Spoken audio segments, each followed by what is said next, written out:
Fernando Nakagawa. Obrigado, Uribe. Secretário, um dos pontos que tem gerado bastante discussão entre tributaristas cita aquele trecho onde a proposta menciona exatamente a questão relacionada à emissão de lucros e dividendos.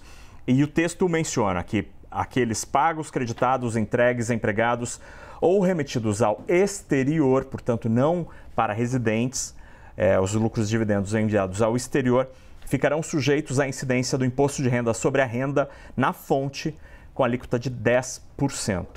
O texto não deixa claro se esta tributação será aplicada apenas às pessoas físicas ou também às pessoas jurídicas, porque a equipe econômica tem citado, o ministro citou várias vezes, um universo de 141 mil indivíduos, mas são residentes.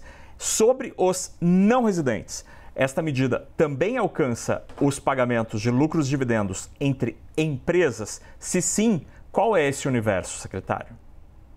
Olha, a medida para o não residente, ela se aplica tanto para pessoas físicas quanto para pessoas jurídicas.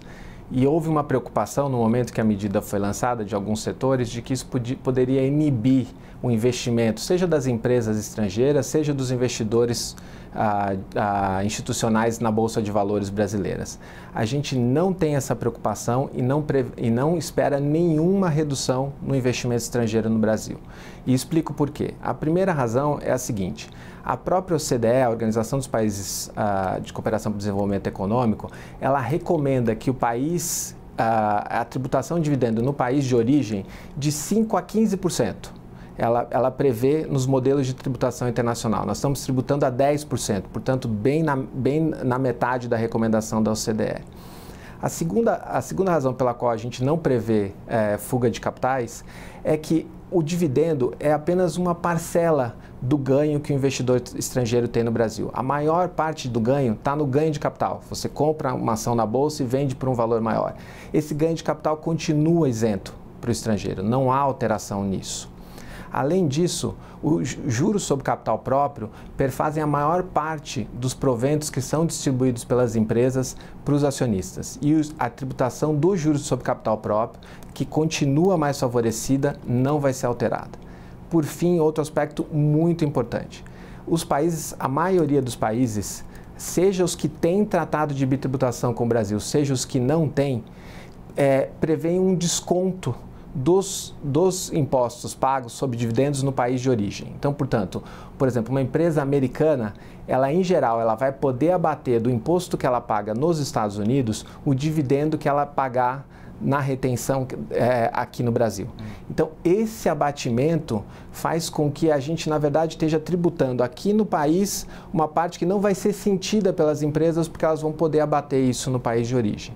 A maior prova, eu acredito, que a gente não vai ter não vai ter impacto no investimento estrangeiro do Brasil, foi a reação da Bolsa de Valores no dia do anúncio. Mais de 50% da propriedade acionária na Bolsa de Valores brasileira é de estrangeiros. E no dia do anúncio a Bolsa subiu. Ela não sentiu nenhum impacto. Então, portanto, a gente acha que é uma medida muito bem calibrada, que está em linha com as práticas internacionais e que por isso foi bem recebida pelos investidores. Eu gostaria que a gente olhasse um pouco mais de lupa sobre isso, porque é uma das grandes polêmicas dos líderes partidários, é a questão da bitributação. Porque o Brasil tem acordo com alguns países, Espanha, por exemplo, se tributou aqui, não tributa lá. Estados Unidos, não, mas eles costumam devolver parte desses impostos. O governo brasileiro tem conversado com outras nações que não têm acordo de bitributação para evitar que essas empresas sejam penalizadas, pagando impostos sobre lucros e dividendos aqui e também no exterior? Sim, a Receita Federal, a gente fez um estudo sobre isso e abrangendo os maiores, os países que têm os maiores investimentos aqui no Brasil, e chegamos à conclusão que a maioria dos países, a grande maioria, esmagadora maioria dos países que investem no Brasil, que tem empresas que investem no Brasil, ou são cobertos por tratados de bitributação, ou já tem regras, independentemente do tratado, que permitem o crédito desses valores pagos aqui. Eu queria voltar um pouquinho, a gente falava sobre os dividendos, e esse é um ponto de resistência no Congresso Nacional, para entender, o senhor citou sobre os benefícios fiscais. A Fazenda já vislumbra uma alternativa diante dessas resistências de saída que logo aparecem ali nos comentários feitos pelos parlamentares? É possível, por exemplo, a oposição, secretário, fala justamente no corte de benefícios fiscais hoje concedidos, aplicados, né, a essas empresas. Isso está no radar da Fazenda também? Olha, isso sempre teve no radar da Fazenda. O ministro Haddad tem sempre ressaltado que é importante a gente fazer um controle de gasto efetivo na despesa, mas também tratar dos gastos tributários que reduzem a arrecadação. Mas para isso a gente precisa fazer uma análise da efetividade do gasto tributário. A gente não pode sair cortando qualquer gasto tributário, assim como a gente não pode sair cortando qualquer gasto que tenha impacto na economia, que seja eficaz. A gente está muito aberto para fazer uma discussão com o Congresso sobre gastos tributários que não são eficazes e que podem ajudar nessa compensação. Dito isso, a gente acha que uma das maiores distorções e injustiças do sistema tributário brasileiro é justamente essa que a gente está atacando. Não é um gasto tributário no nome, mas é uma distorção do sistema muito grande.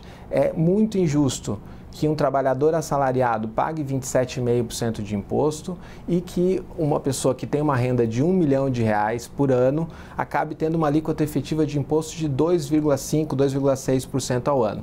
E mesmo se a gente somar a tributação no nível da pessoa jurídica, tem um estudo excelente do IPEA sobre isso, que mostra que mesmo somando a tributação da pessoa jurídica com a da pessoa física, de alguém que recebe dividendos, por exemplo, ainda assim as pessoas que estão entre os 1% mais ricos do Brasil pagam menos imposto do que a maioria da população.